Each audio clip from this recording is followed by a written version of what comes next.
sou Matheus Abreu, eu sou cirurgião oncológico e hoje estamos reunidos com vários especialistas no câncer de intestino, o câncer de cólon.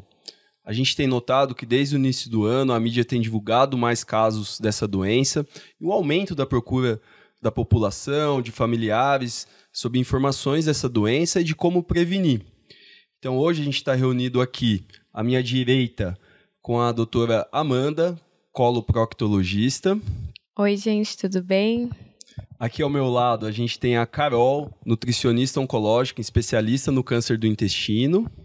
Olá, sejam muito bem-vindos à nossa conversa. E à minha esquerda a gente tem a doutora Vivian, oncologista clínico. Olá, pessoal. Matheus, muito obrigada pelo convite. A gente vai ter uma conversa sobre câncer de intestino, que vai ser muito legal. Obrigada pelo convite. Então a nossa ideia aqui é fazer um bate-papo para informar a população geral sobre o segundo câncer mais comum, tanto em homens quanto mulheres no Brasil. Então a gente vai começar com a Carol. Carol, quais são os alimentos que a gente considera que aumentam o risco do câncer do intestino, o câncer do cólon? Então nós temos o principal, mais estudado e mais comentado, que são os alimentos embutidos, para quem não conhece, é o famoso peito de peru, salsicha, mortadela, linguiça, que estão extremamente presentes na mesa do brasileiro, mas já foram considerados pela Organização Mundial da Saúde como potencialmente cancerígenos, principalmente para o câncer de intestino. Depois disso, nós temos a alimentação industrializada como um todo, então os alimentos processados, ultraprocessados como um todo, favorecem esse tipo de câncer. Nós temos também os excessos alimentares, porque a obesidade é também um fator de risco para esse tipo de tumor. Então, alimentos com alta densidade calórica também não podem ser abusados. Lembrando que eu não sou a favor do terrorismo nutricional, então nós não precisamos tirar completamente a linguiça de nossas vidas, mas ela deve estar presente na exceção e não no nosso dia a dia. Perfeito, Carol. E quais alimentos que a gente pode considerar como protetores do câncer do intestino, né? O câncer do cólon? Basicamente, a comida de verdade, né? Então, nós precisamos de fibras para que o nosso intestino funcione de forma saudável. Nós sabemos que um trânsito intestinal lento, né? Nada do que intestino preso, falando de uma forma mais simples, ele não é saudável para o intestino e pode levar ali as feridas, que as minhas colegas vão falar mais sobre isso.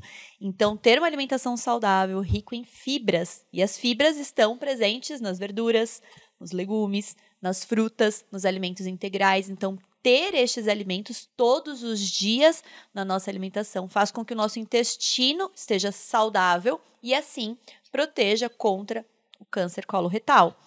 Então, a porção, que eu sei que é uma grande dúvida, vai variar entre 400 e 800 gramas por dia. Então, seriam média de 4 a 8 porções de verduras, legumes ou frutas por dia e favorecendo sempre o consumo dos alimentos integrais. Mais uma vez, sem terrorismo. Não precisa tirar o arroz branco para sempre da sua vida, mas sempre que possível, farinhas integrais, arroz integral, os pães integrais vão auxiliar.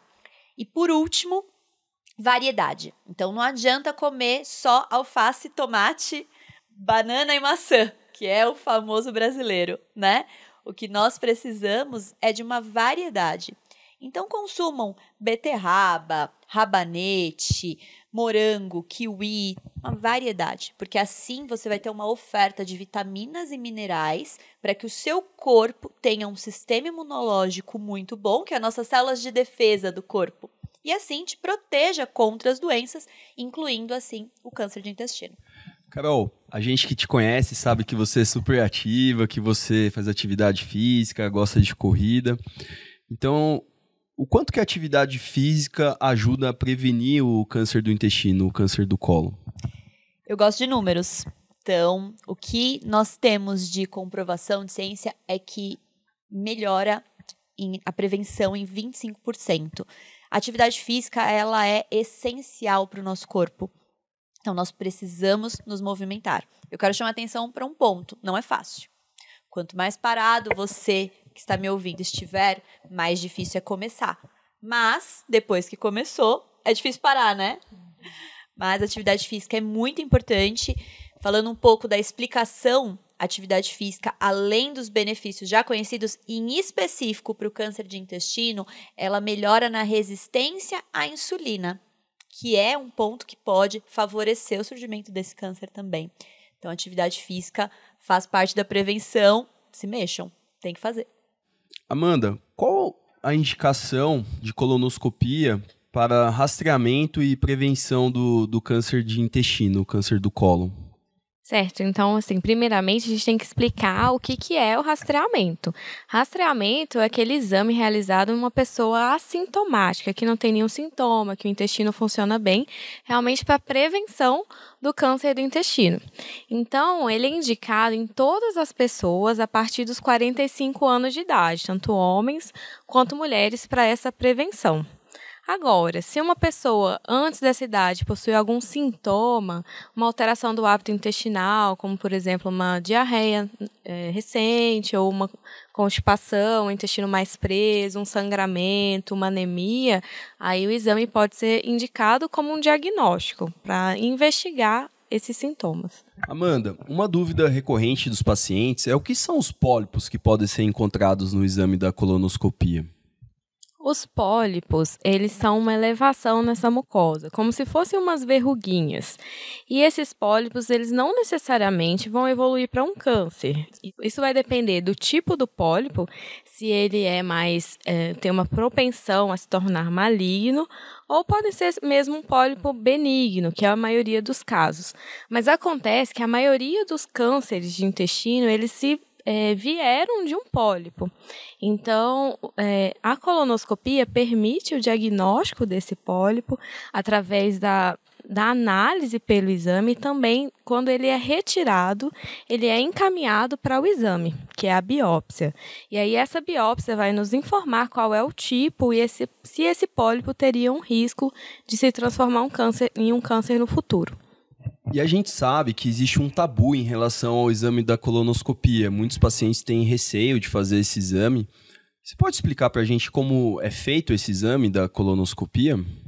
A colonoscopia, ele é um exame que ele permite a visualização por dentro do intestino. Então, é importante realizar o preparo, que muitas pessoas têm esse medo de realizar, porque necessita uma limpeza intestinal. Então, toma alguns medicamentos que são laxativos, precisa de uma dieta um pouco mais líquida nesse preparo. Mas o exame em si, ele é realizado com uma sedação. Então, é um procedimento muito tranquilo, não sente dor, o paciente fica dormindo.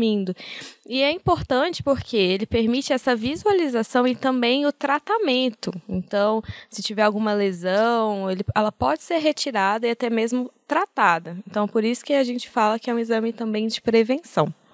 Doutora Vivian, a gente sabe que o paciente, quando ele faz o diagnóstico, né, do câncer do cólon, do intestino, uma das primeiras perguntas é: eu vou ter que fazer quimioterapia? Exatamente, Matheus. E a resposta é nem sempre. Como é, então, que a gente sabe se o paciente precisa ou não de quimioterapia? É depois da cirurgia. Então, o paciente, às vezes, chega antes com o diagnóstico e fala: doutora, eu vou ter que fazer. Aí o Matheus manda o paciente para mim antes dele operar, né? Porque ocorrem cirurgias eletivas, mas cirurgias também de urgência. Mas aí o paciente: e aí, doutora, eu vou ter que fazer quimio? Eu falo para ele: depende. A gente só vai saber disso depois que sair o resultado anatomopatológico da cirurgia. E o que eu avalio nessa peça cirúrgica, nesse resultado, para saber se precisa ou não de quimioterapia? A primeira coisa que é avaliada é a presença de gânglios linfáticos. E aí eu vou explicar para vocês, porque não é tão fácil entender assim. Gânglios linfáticos é como se fossem ínguas. Eu tenho certeza que vocês que estão vendo a gente aí já tiveram tiveram dor de garganta alguma vez e já tiveram ínguas no pescoço. A gente tem esses gânglios linfáticos envolvendo todos os nossos órgãos e com o intestino não é diferente. Então, o Dr. Matheus, na cirurgia, além da parte do intestino comprometida pelo câncer, ele vai tirar os gânglios linfáticos que estão ao redor do órgão. E para a indicação de quimioterapia, se eu tiver comprometimento de algum gânglio linfático, a quimioterapia já é indicada. Obviamente, eu estou explicando para vocês de uma forma mais simples, porque tem também alguns casos de tumores que não têm o comprometimento lá do gânglio linfático, onde eu vou ter que fazer a quimioterapia. Exemplos, tumores grandes, tumores que vão extravasar a mucosa do intestino, que vão sair um pouquinho fora da mucosa. Então, basicamente, para avaliar se eu vou ter que fazer a quimio ou não, eu vou ver tamanho do tumor e se ele compromete, se ele vai ter o gânglio positivo ou não. O gânglio positivo significa que o câncer já chegou ali na corrente linfática. E a quimioterapia, ela serve exatamente para matar essas microcélulas que atingiram aí a corrente linfática. O objetivo, então, da quimio, nesse caso, vai ser prevenir que o câncer volte, então aumentar a chance de cura dessa forma. Perfeito, Vivian. Muito obrigado. E a partir do momento que você indica a quimioterapia para os pacientes, né, eu acho que uma dúvida recorrente é como é feita essa quimioterapia e, é claro, se vai cair o cabelo da paciente que está recebendo esse medicamento, né? Essa dúvida é bem comum, Matheus, e não é só da paciente, não, dos pacientes homens também. Então vamos lá. A gente tem 2 protocolos principais, e eu vou falar a sopa de letrinhas que a gente tem, mas não é o objetivo que vocês entendam, é só para se familiarizarem com nomes, tá, gente? Então, dependendo aí do tipo de câncer, do tamanho, do número de linfonodos, a gente vai fazer quimio por 3 ou 6 meses. Tenho 2 protocolos principais de quimioterapia adjuvante, que é aquela quimio, sempre que a gente fala adjuvante, é quimio depois da cirurgia. Eu tenho o Xelox e eu tenho o Folfox. O Xelox é a capecitabina, que é um comprimidinho que a pessoa toma em casa, junto com a oxaliplatina, que é aquele remedinho que a pessoa toma lá no centro de infusão de quimioterapia. O Folfox é uma bombinha de infusão, que a pessoa chega lá no centro de quimioterapia, recebe a primeira parte da quimio, vai com a bolsinha de infusão para casa e depois de 46 horas, são 2 dias, volta para retirar a bombinha. Não costuma cair o cabelo com esse protocolo de quimioterapia. É óbvio que tem pacientes que têm mais sensibilidade, pode ter um pouquinho de queda, mas não fica assim com a alopécia total com essa quimioterapia, não. Então, não precisa ficar com medo de ficar careca com essa quimio, que não vai ficar. Pode ter uma pequena aí queda de cabelo, mas não precisa, por exemplo, indicar a touca hipotérmica nesse caso. As mulheres e os homens podem ficar tranquilos. É uma quimio bem tolerada. E assim, pode ser por 3 meses ou por 6 meses, dependendo, então, do número de gânglios que tem comprometidos, do tamanho do tumor. Mas é bem tolerado. Então, vamos para o pessoal ficar tranquilo, gente, que tem jeito, tem tratamento. Quimioterapia não é esse terror que todo mundo fala. Você não vai ficar de cama fazendo quimioterapia.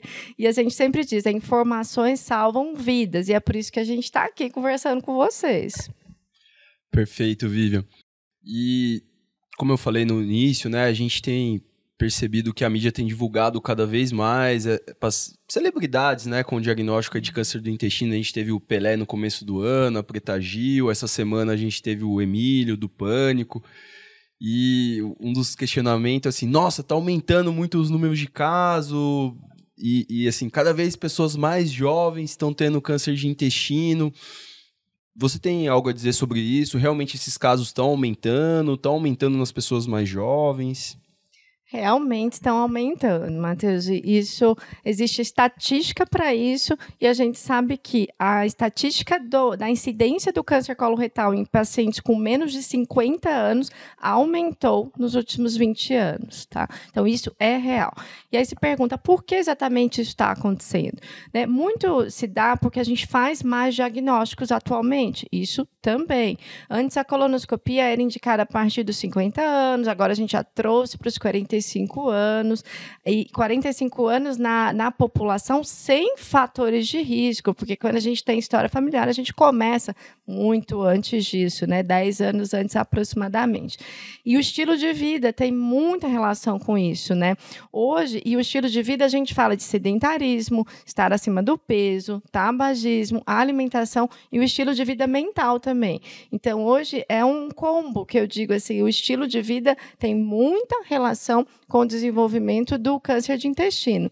Então, eu diria que sim, está aumentando e existe comprovação disso, e isso se deve a várias causas, ao aumento do diagnóstico, ao estilo de vida, à alimentação, ao sedentarismo, ao sobrepeso. A gente pode listar aí várias causas. Perfeito, muito obrigado, Vivian. Matheus, então aproveitando que você é o nosso cirurgião, conta pra gente como que é essa cirurgia para o câncer de intestino. Bom, as cirurgias para o câncer do intestino, a gente tem algumas técnicas cirúrgicas que podem ser empregadas, né, no tratamento do câncer de cólon e reto, mas basicamente a gente tem pensando, né, no tratamento curativo, o mais comum são as colectomias, quando a gente tem uma lesão no cólon, né, no intestino grosso, a gente faz uma ressecção segmentar e uma emenda desse intestino, né, uma anastomose. E já no caso dos tumores de reto, a gente precisa fazer uma cirurgia que é chamada de retossigmoidectomia, que é a remoção aí do reto, a porção final aí do intestino grosso. E sempre que possível a gente tenta fazer essa emenda, né, essa costura do intestino para reconectar o segmento que foi removido no tratamento cirúrgico. E uma dúvida dos pacientes e um medo. Sempre precisa daquela bolsinha do estômago? Então, Carol, a bolsinha, ela não é sempre necessária. Nós que somos cirurgiões, que tratamos essa doença, a gente sempre evita fazer a bolsinha. A gente só faz quando ela realmente é fundamental para o tratamento do paciente. Quais são os casos que a gente acaba fazendo essa bolsinha? São casos que são mais avançados, casos que são operados de urgências, pacientes obstruídos, e as lesões que são mais baixas, que são mais próximas do ânus. Essas lesões normalmente precisam de uma ostomia, uma bolsinha, né? Muitas vezes temporária, mas em algum momento o paciente vai precisar ficar com a bolsinha. E vale lembrar que a bolsinha também existe muito tabu em relação à bolsinha. Os pacientes, a grande maioria, se adapta a ter o autocuidado da bolsinha e consegue levar uma vida e seguir adiante. Perfeito. Outra dúvida que eu sempre vejo os pacientes, né, ali no consultório. Existia antigamente aquela cirurgia aberta e agora são só furinhos, né, chamado de vídeo. Essa cirurgia é segura? Como que é? Então, Carol, nas últimas décadas, a gente teve uma evolução tecnológica muito importante no tratamento cirúrgico do câncer do intestino, câncer do cólon. Sempre quando possível, a gente tenta não fazer pelo corte, né, pela cirurgia convencional, a laparotomia. A gente tenta fazer por videolaparoscopia ou a cirurgia robótica. São técnicas que, nesse momento, elas já estão bem consolidadas. E desde que o cirurgião seja um cirurgião com expertise, né, treinado para fazer esse procedimento aí pelos furinhos, pela cirurgia robótica, que esse cirurgião ele saiba dos conceitos oncológicos e siga a técnica preconizada, é uma cirurgia segura, com boa resposta oncológica e que no início ela traz bastante benefício para o paciente, que a gente tem menos dor no pós-operatório, o paciente consegue se reabilitar um pouco mais rápido. Então, os nossos pacientes, sempre que possível, a gente opta por essa técnica cirúrgica, que são os furinhos, né, ou a cirurgia laser, e hoje a gente tem a cirurgia robótica também, que já está bem incorporada aqui na nossa cidade. Muito obrigada. Bom, muito obrigado pela participação de todos. A gente está chegando ao final aqui do nosso bate-papo. A ideia aqui foi passar uma mensagem para a população geral, para os leigos, para tentar disseminar essa informação e instruir, né, a população geral para ter esse cuidado com essa doença que é possível ser prevenida. Então, esse foi o nosso primeiro bate-papo em relação a essa doença. Queria pedir para cada uma de vocês deixar uma dica, deixar uma mensagem final aí para os nossos pacientes, para a nossa audiência. Bom, pessoal, então meu recado para vocês é que se vocês possuem 45 anos ou mais, ou se tem na família algum caso de câncer de intestino, procure seu médico para que solicite a colonoscopia. Bom, intestino saudável precisa de água, então bebam água. Não deixem de beber. Refrigerante, suco, não é água. Beba água todos os dias. Então, gente, minha mensagem final é: quem procura, cura. Não tenham medo do diagnóstico do câncer. Estamos em 2023 e o diagnóstico do câncer não é uma sentença de morte. Tem cura, tem tratamento. Esse é o meu recado final. E muito obrigada, Matheus, pelo convite. Foi uma ótima oportunidade. Bom, então chegamos ao fim desse nosso primeiro encontro aqui, desse bate-papo entre os especialistas em câncer do intestino. Por favor, compartilhe esses vídeos, passe essa informação adiante, isso pode ser muito útil para seus familiares e seus amigos. E deixem sugestões nos nossos canais, opiniões, dúvidas que a gente vai responder nos próximos vídeos que forem realizados. E eu gostaria de agradecer a todos que participaram. Muito obrigado, Amanda, Carol, Vivian, e que nós tenhamos novas oportunidades para falar sobre esse assunto aí que faz parte do nosso dia a dia.